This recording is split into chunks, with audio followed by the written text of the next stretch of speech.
Entretanto, tinha acabado o curso de Relações Públicas no INP, portanto 68, 70, eu saí em abril de 70 da tropa e fui trabalhar com um dos professores.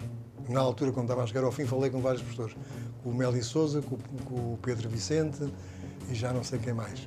E sei que tanto o Pedro Vicente como o Meli Sousa me arranjaram um emprego, um no cartão Diners, que ainda hoje existe, era o primeiro cartão de crédito que havia em Portugal, e o outro no secretariado da Reforma Administrativa na área das Relações Públicas. Coisa que eu achei muito mais engraçado, mas ganhava menos, e o Pedro Vicente fez força para eu ir com ele, e lá estive 6 meses no Diners, ao fim dos quais me zanguei com o diretor-geral, que quase para lhe enfiar 2 murros, era aquelas violências da juventude. Aquilo, a comunicação interna, digamos, do modelo que se arranjou inicialmente, foi um grande avanço naquilo que era normal na empresa. Foi para além do jornal interno, já falei, mas que só aparece mais tarde. Quando eu lá cheguei, a primeira coisa que se fez eram umas folhas informativas que se chamavam Informação Interna e que se distribuíam pela rede toda. Depois de haver os correspondentes do jornal, passavam a ser enviadas para eles e eles distribuíam. Agora, havia coisas assim mais ou menos surrealistas, digamos assim. Uma das porque aqui, no caso da comunicação interna, ou da informação, como se chamava ali, mas comunicação interna, tem muito a ver com o interesse dos assuntos. Porque no pós-25 de Abril houve uma administração muito à esquerda, mas à esquerda capaz, inteligentes, nada facciosos, nem filhos de partido, inclusive o Américo Ramalho, ligados a sedes, e, portanto, gente de reflexão.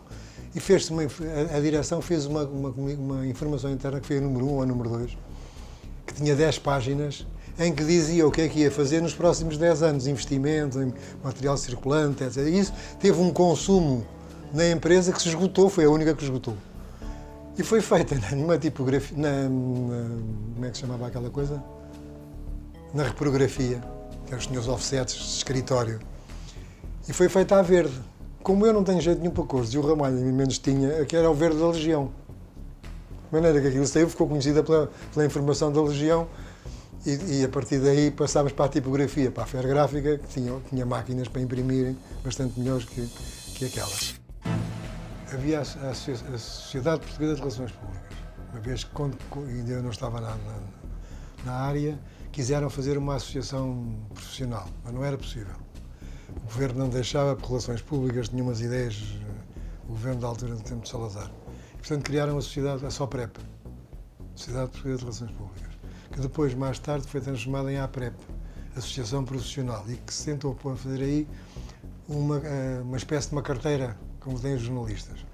Só que aqui eu lembro de consultei algumas coisas, algumas documentação internacional de outros países, como a Bélgica, que têm essa característica muito, muito marcada, e tentei fazer digamos, uma grelha para as pessoas que não tinham formação.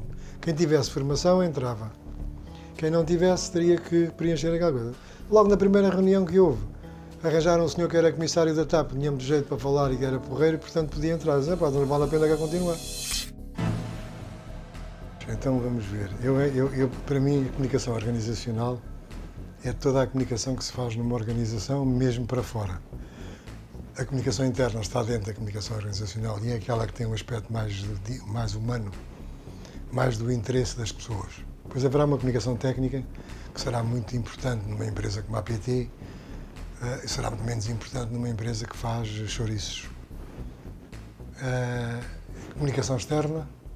Portanto, digamos que tudo isto pode ser envolvido dentro da comunicação organizacional. Pondo a publicidade ao lado, não que ela não tenha a ver com a organização, mas digamos que é outra disciplina, tem outro tipo de atuação, visa outros fins. A institucional é um bocado se nós colocarmos a organização como instituição, ou seja, num plano superior de modelo de valores. Instituições como, por exemplo, a escola é uma instituição. A escola não escola específica, mas a escola enquanto dimensão superior de ensino. Há organizações que são instituições. A Assembleia da República, por exemplo, é uma instituição, a Presidência da República, para além do seu aspecto organizacional. Agora, as relações públicas, quanto a mim, entravam lindamente, quer dizer, comunicação organizacional e relações públicas, eu acho que são termos que, de alguma maneira, estariam muito próximos, porque as relações públicas, no fundo, têm essa preocupação interna, que sempre foi a área que eu achei mais graça quando tirei o curso, e que o Ramalho, que sempre foi bom psicólogo, dizia, quando me convidou para lá, foi para a comunicação interna,